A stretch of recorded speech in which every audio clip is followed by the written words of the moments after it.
Hello बच्चों, I am Amit Bijarnia, your physics teacher at competition. आज 25 अप्रैल को इंडिया के मेजर न्यूज़पेपर्स के अंदर आईएसआर की तरफ से एक नोटिफिकेशन आया कि वहाँ पर एडमिशन्स किन किन रूट्स के थ्रू होते हैं। वो नोटिफिकेशंस देखने के बाद बहुत सारे बच्चों के व्हाट्सएप वगैरह में मैसेज आते रहे कि सर आईएसआर के बारे में, आईएसआर में जो एडमिशन्स है उसके बारे में एक जनरल इन्फॉर्मेशन वाला एक वीडियो बना दीजिए। तो मैंने कहा चलो बना देते हैं।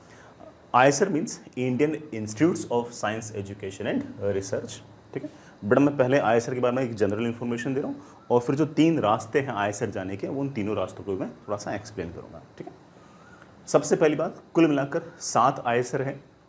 बहरामपुर उड़ीसा, भोपाल, कोलकाता, मोहाली, पुणे, तिरुवनंतपुरम और तिरुपति। जिसमें से तिरुवनंतपुरम और तिरुपति ये नए आईएसआर हैं, बाकी 5 पुराने हैं। ये बात मैंने इसलिए बताई कि पुराने हैं, इट मीन्स ऑफ कोर्स बेटा इनकी जो रैंकिंग है वो इन दोनों के मुकाबले थोड़ी सी बेटर है। जिसमें से मेरी ऐसी फीलिंग है कि पुणे थोड़ा सा ज़्यादा सॉट आफ्टर आईएसआर है।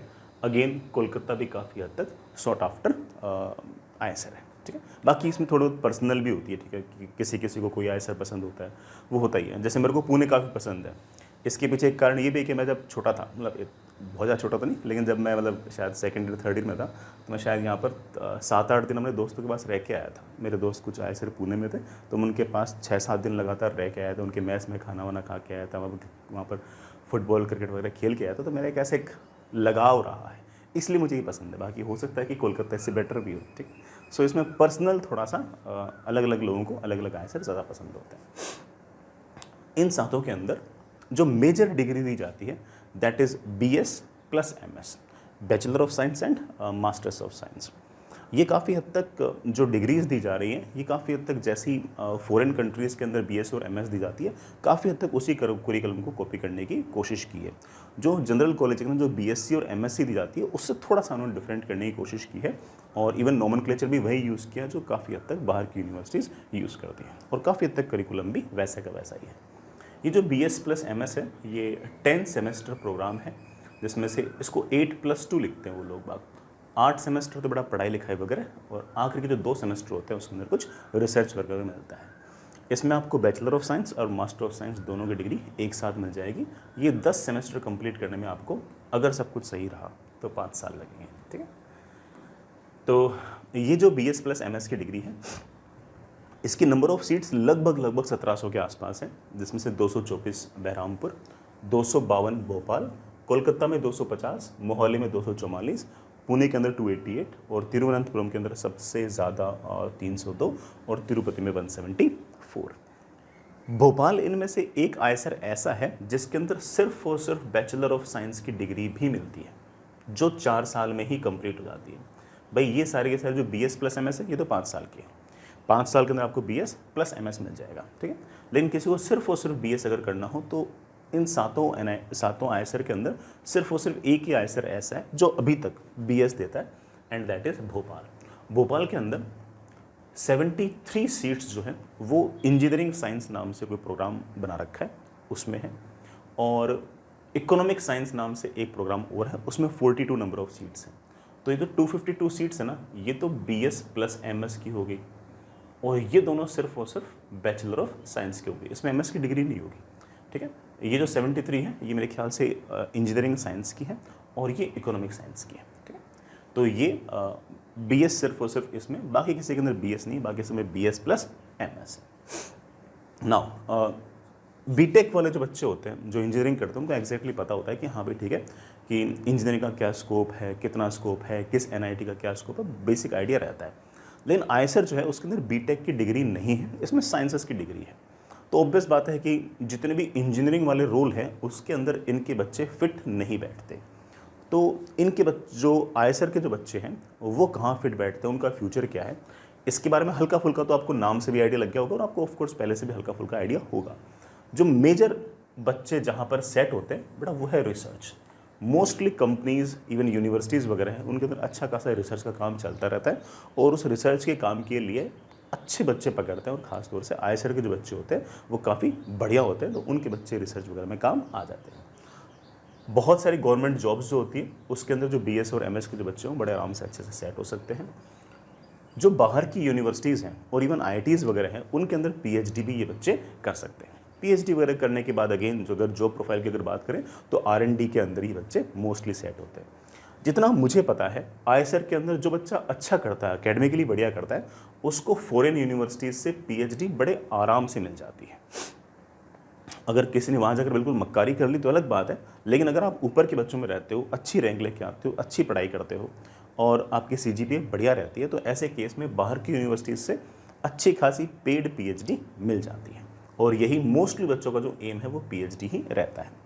जैसे एनआईटीज़ और आईआईटीज़ के अंदर तो प्लेसमेंट सेल होता है। प्लेसमेंट सेल मतलब एक तरीके से ऐसी बॉडी होती है, ऐसी ऑर्गेनाइजेशन होती है जो उस पूरे के पूरे इंस्टीट्यूट के जो प्लेसमेंट्स और इंटर्नशिप्स वगैरह होती है उसको कंडक्ट कराती है। ये जो आईसर्स हैं ये उसे प्लेसमेंट सेल ना बोलकर अपॉर्चुनिटी सेल बोलना ज़्यादा पसंद करते हैं, क्योंकि यहाँ पर प्लेसमेंट तो वैसे बहुत कम होते हैं। भाई यहाँ पर ऐसे तो है नहीं कि टाटा आ जाएगा, अमेजन आ जाएगा या फिर गूगल आ जाएगा, ये तो आते नहीं कंपनीज यहाँ पर। हाँ, तो इसलिए उस सेल को ये प्लेसमेंट सेल ना बोलकर ये अपॉर्चुनिटी सेल बोलते हैं। और बच्चा जैसे ही वहाँ से BS प्लस MS की डिग्री कर लेगा तो और क्या उसके पास अपॉर्चुनिटीज़ हैं वो बताने का काम उनकी अपॉर्चुनिटी सेल का होता है। इस अपॉर्चुनिटी सेल के पास जो अच्छी आईएसआरस वगैरह हैं, डायरेक्ट कुछ यूएस की यूनिवर्सिटीज़ हैं जो डायरेक्ट पीएचडी इनके बच्चों को देती है। तो अपॉर्चुनिटी सेल जो है एक तरह से आप ऐसा कह सकते हो कि जैसे एनआईटीज़ और आईआईटीज़ के अंदर प्लेसमेंट सेल होता है, वैसे यहाँ पर अपॉर्चुनिटी सेल है। नाम सिर्फ और सिर्फ इसलिए चेंज कर ले क्योंकि वहाँ पर तो सीधा प्लेसमेंट की बात करते हैं, यहाँ पर प्लेसमेंट की बात ना करके अपॉर्चुनिटी की बात करते हैं कि हाँ भाई अभी तक मैंने BS प्लस MS कर ली, काश मुझे बाहर की किसी अच्छी यूनिवर्सिटी से पीएचडी करने का मौका मिल जाए, पीएचडी करने की अपॉर्चुनिटी मिल जाए। तो इसलिए उन्होंने इस तरह से नाम जो है वो प्लेसमेंट सेल की बजाय अपॉर्चुनिटी सेल यूज़ करना ज़्यादा पसंद करते हैं। तो मोस्टली जो बाद की जो अपॉर्चुनिटीज़ हैं वो दिलाना इस अपॉर्चुनिटी सेल का ही काम है। बट आपको अच्छी अपॉर्चुनिटीज़ मिले इसके लिए आपके एक डिसेंट CGPA होनी चाहिए और जो भी चीज़ आप पढ़ रहे हो उसमें आपका एक डीप इंटरेस्ट होना चाहिए। ऐसा नहीं होना चाहिए कि हाँ आपके दिमाग में हमेशा यह था कि यार मैं तो बीटेक करूँगा, इंजीनियर बनूंगा, कोडिंग करूँगा या फिर इलेक्ट्रॉनिक्स में कुछ काम करूँगा, सेमीकंडक्टर्स में कुछ ना कुछ काम करूँगा, और उसके बाद वो हमारी जो डिज़ायर्ड कॉलेज थी वो नहीं मिली इसलिए आईएसआर ले ली। ऐसे में क्या होगा कि है ना, आपका हो सकता है कि एप्टीट्यूड इंजीनियरिंग वाला हो और आप ज़बरदस्ती साइंसेस के अंदर फंस जाओ, ऐसा हो सकता है। ठीक है, तो आईएसआर में वही जाएँ जिन बच्चों का साइंस पढ़ने का एप्टीट्यूड हो, जिनका रिसर्च करने का एप्टीट्यूड हो, जो पेशेंस के साथ लगातार काम करते रहें। हालांकि अगर अच्छी खासी अगर बाहर की यूनिवर्सिटीज़ अगर मिल जाती है तो लाइफ काफ़ी हद तक सेट रहती है, बट इंसान खुश तभी रहता है जब वो अपने मन मुताबिक काम करता है। तो आपका डीप इंटरेस्ट अगर साइंस में हो और टेक में ना हो तो ऐसे केस में आईएसआर आपको चूज़ करना चाहिए। और आपका डीप इंटरेस्ट अगर टेक में है तो फिर तो आपने डिसाइड कर रखा है कि आपको IIT, NIT, IIITs या अच्छी कोई प्राइवेट कॉलेज लेनी चाहिए बीटेक के लिए। ठीक है, तो ये तो आपका डिसीजन है। आप मेरे से बार बार मत पूछना कि सर ना मुझे क्या करना चाहिए। अरे भाई आपको क्या करना होता है आप डिसाइड करोगे, है कि नहीं यार। मैं तो सिर्फ और सिर्फ जनरल बातें बोल सकता हूँ, मैं किसी बच्चे के स्पेसिफिक बात थोड़ी बोल सकता हूँ। आपको क्या करना है वो आप डिसाइड करो, फिर एक बार जो डिसीजन ले लिया फिर उस पर स्टिक रहे। नेक्स्ट इज बेटा आईएसआर 2022 में एडमिशन के लिए जो क्लास 12 जो है वो या तो आपने 2022 में ही पास करोगे या ज़्यादा से ज़्यादा आपने 2021 में कर रखी होगी। जो सेकंड ड्रॉपर्स हैं वो एलिजिबल नहीं है। ठीक है, इस एलिजिबिलिटी के अंदर भी बड़ा याद रखें कि जो जनरल वाला जो बच्चा है उसके 12वीं क्लास के अंदर 60% और मोर आने चाहिए। जनरल, OBC और EWS वाले, जो SC, ST और फिजिकली हैंडीकैप्ड वाले बच्चे हैं उनके 12वीं क्लास के अंदर 55% मार्क्स और या उससे ज़्यादा आने चाहिए। ठीक है, अब आईएसआर जाने के 3 रास्ते हैं। एक, जो QPI स्कॉलर्स हैं, जिन बच्चों ने पहले से QPI निकाल रखी है वो। दूसरा बेटा जो JEE एडवांस का एग्ज़ाम होगा उसमें जो स्कोर होगा वो। और तीसरा आपका state and central board SCB। मैं तीनों को समझाता हूँ। पहले मैं QPI पे आता हूँ। जो बच्चे QPI स्कॉलर हैं जिन्होंने QPI निकाल रखी है, चाहे 11th में निकाल रखी हो चाहे 12th में निकाल रखी हो, वो 11 सितंबर 2022 से एक फॉर्म आएगा आईएसआर का, उसे फिल कर दें। जैसे ही फॉर्म आएगा हम वापस से उसकी इन्फॉर्मेशन दे देंगे और फॉर्म कैसे भरना है ये भी सिखा देंगे। ठीक है, 15 सितंबर 2022 तक आप ये फॉर्म भर सकते हो। ठीक है, फिर उसके बाद जितने भी बच्चे जो QPI के अंदर सेलेक्ट हुए हैं उन सारे के सारे बच्चों को, उन सारे के सारे बच्चों में से जिन बच्चों ने ये वाला फॉर्म भरा है उन सबकी QPI की जो रैंक है उसको डिसेंडिंग ऑर्डर के अंदर सेट कर दिया जाएगा और फिर ऊपर के बच्चों को आईएसआर के अंदर एडमिट कर लिया जाएगा। ठीक, ये सिंपल सा फंडा है। तो होगा क्या, सारे QPI वाले बच्चे नहीं, QPI वाले वो बच्चे जिन्होंने इस तारीख से इस तारीख के बीच में ISR के लिए फॉर्म भरा है, उन सब की रैंक को डिसेंडिंग ऑर्डर के अंदर असेंडिंग ऑर्डर के अंदर सेट कर दिया जाएगा और फिर उसके बाद सबसे ऊपर वाले बच्चे को पहले दे देंगे, फिर दूसरे को, फिर तीसरे को, ऐसे दे देंगे। ये QPI वाला तरीका है। दूसरा है JEE एडवांस। JEE एडवांस में आपने लेट से बड़ा अच्छा पेपर गया, बढ़िया पेपर गया, तो आप ऑफ कोर्स है ना NITs के लिए भी एलिजिबल हैं, IITs के लिए भी एलिजिबल है, साथ ही साथ आप ISR के लिए भी एलिजिबल हैं। अगेन ऐसा नहीं कि आपने JEE एडवांस निकाल लिया तो आप सीधे एलिजिबल हो जाओगे, आपको फॉर्म भरना पड़ेगा। अगेन फॉर्म जो आएगा वो 11 सितंबर 2022 को आएगा। फॉर्म की लास्ट डेट जो 15 सितंबर 2022 है। भले ही आपने JEE एडवांस क्लियर कर लिया हो और अगर आपने फॉर्म नहीं भरा तो आपको कंसिडर नहीं किया जाएगा। किसे कंसिडर किया जाएगा? जिसने JEE एडवांस के अंदर 15,000 रैंक या उससे बेटर रैंक ला रखी है और उसने फॉर्म भर रखा है इस डेट से इस डेट के बीच में। अगेन जब फॉर्म आएगा तो हम आपको अगेन इन्फॉर्म कर देंगे, ठीक है, ध्यान रखना इस बात का।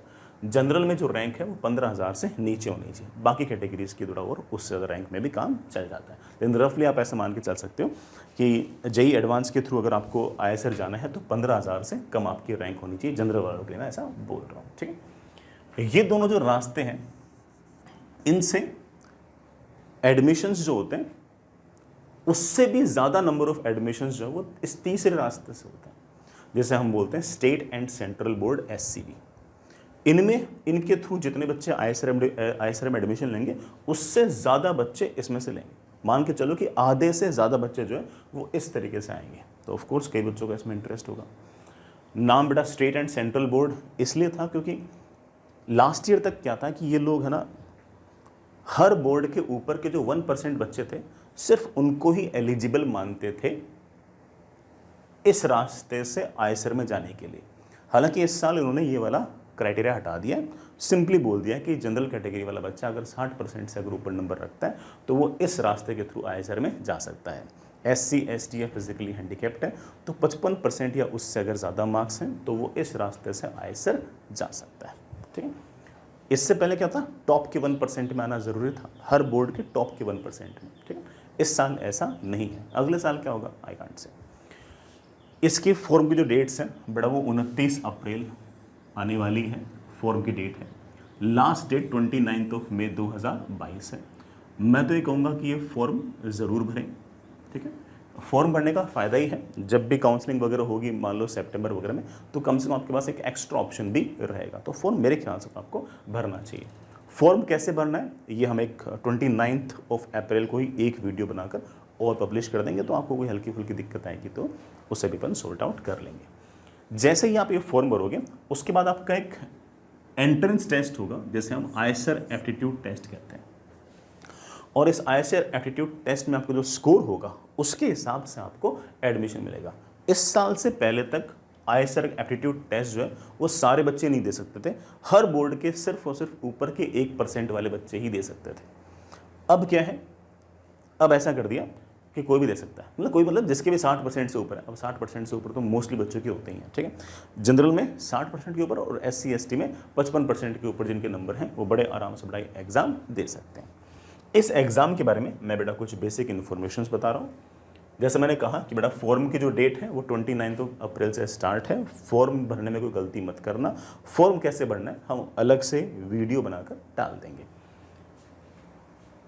जनरल EWS और OBC वाले जो बच्चे हैं उनके फॉर्म की फ़ीस है 2,000 रुपये। SC ST और फिजिकली हैंडीकैप्ड वाले जो बच्चे हैं उनके फॉर्म की फ़ीस है 1,000 रुपये।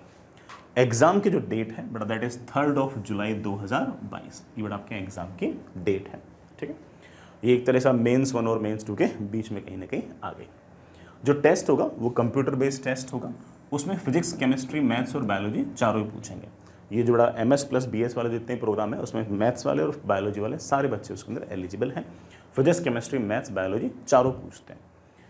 फिजिक्स के 15 सवाल, केमिस्ट्री के 15, मैथ्स के 15 और बायोलॉजी के 15, कुल मिलाकर 60 क्वेश्चंस पूछते हैं। हर क्वेश्चन जो है वो हर क्वेश्चन 3 नंबर का है और कुल मिलाकर 180 मार्क्स का पेपर है। तो इसका मतलब जो मैक्सिमम मार्क्स है ना वो आपके 180 है। अब यहाँ पर एक लोचा है, सुनना। जैसे QPI के अंदर तो फिर भी है ना बायोलॉजी ऑप्शनल होती है, ठीक, कि बायोलॉजी करो ना करो आपकी मर्जी है। अब यहाँ पर बेटा बायोलॉजी ऑप्शनल नहीं है, मतलब जो पीसीएम वाला बच्चा होगा ना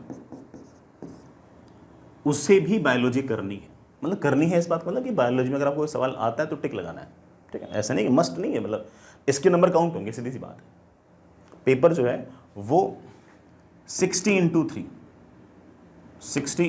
60 क्वेश्चन है, 180 मार्क्स का है। ये मत समझना कि सर मैं तो पीसीएम वाला बच्चा हूँ तो मेरे तो 45 क्वेश्चन ही हुए, 45 मल्टीप्लाइड बाई 3, मेरा तो सर सिर्फ और सिर्फ 135 नंबर में से ही आएगा। हाँ, आपको 135 नंबर का आता है, आप 135 का कर दो। मान लो कि आपने 135 का कर दिया और मान लो कि सारे सवाल सही हैं तो आपके 135 नंबर आए, लेकिन आपके जो 135 मार्क्स आए वो 135 में से नहीं आए, आपके जो 135 आए हैं बेटा वो 180 में से आए। तो ध्यान रखना इस बात का कि ऐसा नहीं कि मैथ्स वाले को सिर्फ पीसीएम ही करना है, करना पीसीएम भी ही है। वो अलग बात है कि हम सभी जानते हैं कि पीसीएम वाला बच्चा बायोलॉजी के सवाल छोड़ देगा और पीसीबी वाला जो बच्चा होगा वो मैथ्स के सवाल छोड़ देगा, तो उससे चीज़ें नॉर्मलाइज हो जाएंगी, ठीक है, क्योंकि मोस्टली जो बच्चा है वो तो पीसीएम वाला है या पीसीबी वाला है। बहुत कम ऐसे बच्चे हैं जो मैथ्स और बायोलॉजी दोनों लेके बैठे हैं, ठीक है, और जिसने मैथ्स और बायोलॉजी दोनों लेके बैठे रहेंगे उनको हल्का सा फायदा भी होगा, उनको हल्का सा ये फायदा होगा कि वो मैथ्स के भी कुछ सवाल कर लेंगे और बायोलॉजी के कुछ सवाल कर लेंगे, तो वो बाकी बच्चों के मुकाबले थोड़ा सा बेटर स्कोर कर सकते हैं। अदरवाइज मोस्टली बच्चे या तो पीसीएम के होते हैं या पीसीबी के होते हैं, तो ऐसे केस में मोस्टली बच्चे 135 में से ही पेपर करते हैं, ठीक है। अगर किसी मैथ्स वाले बच्चे ने सारे के सारे पीसीएम के सवाल कर दिए और फिर भी उसे बायोलॉजी के अगर 2 सवाल आते हैं तो उसे वो सवाल करने चाहिए। मान लो यही पूछ ले what is the powerhouse of the cell mitochondria, तो कम से कम उसको तो टिक लगा सकते हैं। हालांकि ऐसा पूछेंगे नहीं, मैं तो बता रहा हूँ, फॉर एग्जाम्पल बता रहा हूँ, ठीक। तो समझिए इस बात को, तो ऐसा नहीं कि पीसीएम है, पीसीएम भी है। सर मुझे बायोलॉजी में सवाल नहीं आता, छोड़ दो, तुम्हारे जितने भी नंबर आएंगे वो 135 में से आ जाएंगे। हालांकि बेटा टोटल नंबर ऑफ मार्क्स कितने 180 हैं। अब बाकी जो मैथ्स वाला बच्चा होगा वो भी 135 से कर रहा होगा, जो बायोलॉजी वाला बच्चा है वो भी 135 में से कर रहा होगा, तो उससे कोई खास फर्क नहीं पड़ेगा, रैंक में कोई खास बड़ा अंतर नहीं पड़ेगा। हल्का फुल्का फायदा किनको होगा, जो पीसीएमबी वाले ना उनको हल्का फुल्का फायदा होगा। हर रॉन्ग क्वेश्चन पर बेटा -0.75 है, और सवाल अगर छोड़ते हो तो ऑफकोर्स बेटा आपका 0 है, ठीक है। मेरे ख्याल से बेटा सारी बात आपको समझ में आ गई हो। सिलेबस जो है वो सेम एज जेई, बेटा जैसे जेई के अंदर पूछते हैं नीट में पूछते हैं वही सिलेबस है, कोई सिलेबस ऐसा डिफरेंट नहीं है। कोई बच्चा मुझसे पूछ ले पीसीएम वाला कि सर मुझे अब बायोलॉजी पढ़नी चाहिए क्या, अरे ऑफ कोर्स नहीं पढ़नी चाहिए। बायोलॉजी पढ़नी होती, बायोलॉजी नहीं पढ़नी थी तभी तो पीसीएम लिया था अपन ने, ठीक है। तो अब अगर तुम सोचो कि तुम अगले 2 महीने में बायोलॉजी पढ़कर तुम्हारा कोई 5 सवाल वहाँ पर एक्स्ट्रा कर दो, कि ऐसा नहीं हो पाएगा, ठीक है। तो आप तो जो पीसीएम वाले बच्चे हैं वो पीसीएम का करें, जो पीसीबी वाले बच्चे हैं वो पीसीबी का करें। हाँ, किसी के पास पीसीएम भी दोनों हो थोड़ा वो दोनों कर लें। सिलेबस वही है जो जेई का और नीट का है। टफनेस की अगर बात करें तो ये मेरा आकलन है, मतलब आई मे बी रॉन्ग, क्योंकि यार हर इंसान को अलग अलग पेपर आसान टफ लगते हैं, इसमें क्या है। मुझे ऐसा लगा कि जो IAT है ये मेंस से ज़्यादा टफ है और एडवांस से कम टफ है।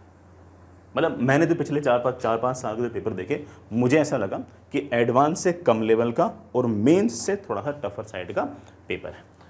तो ये मेरा आकलन है, ठीक है। हो सकता है कि आपको लगे अरे सर तो IIT तो बहुत ही आसान पूछ लिया वगैरह, लेकिन टफ है तो उससे बहुत बड़ा फर्क नहीं पड़ेगा, क्योंकि जेई मेन के अंदर तो आप लोग जानते हो कि 1 घंटे के अंदर 25 सवाल करने होते हैं भाई, 3 घंटे में 75 क्वेश्चंस करने पड़ते हैं। यहाँ पर आपको ऑफकोर्स 1 घंटे के अंदर सिर्फ 15 क्वेश्चंस करने हैं। हालांकि टोटल क्वेश्चन तो 60 है, लेकिन उसमें से मैथ्स वाले बच्चे को तो ऑफकोर्स पीसीएम के सवाल करने हैं, बायोलॉजी का सवाल तो उससे बनेगा नहीं ना, हालांकि कर तो सकता है, बनेगा नहीं उससे, तो उसे 3 घंटे में 45 करने, तो 1 घंटे में 15 करने।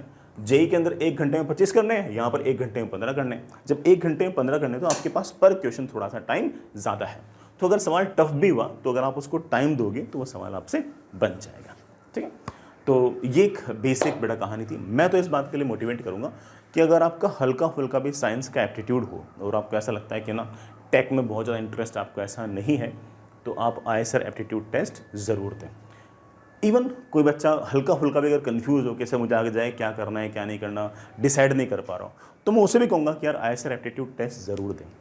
क्योंकि अगर हमने टेस्ट दे लिया ना तो आज के 3 महीने बाद 4 महीने बाद हमारे पास जितने ऑप्शंस होंगे ना उसमें से एक ऑप्शन और बढ़ जाएगा, इंक्रीज हो जाएगा।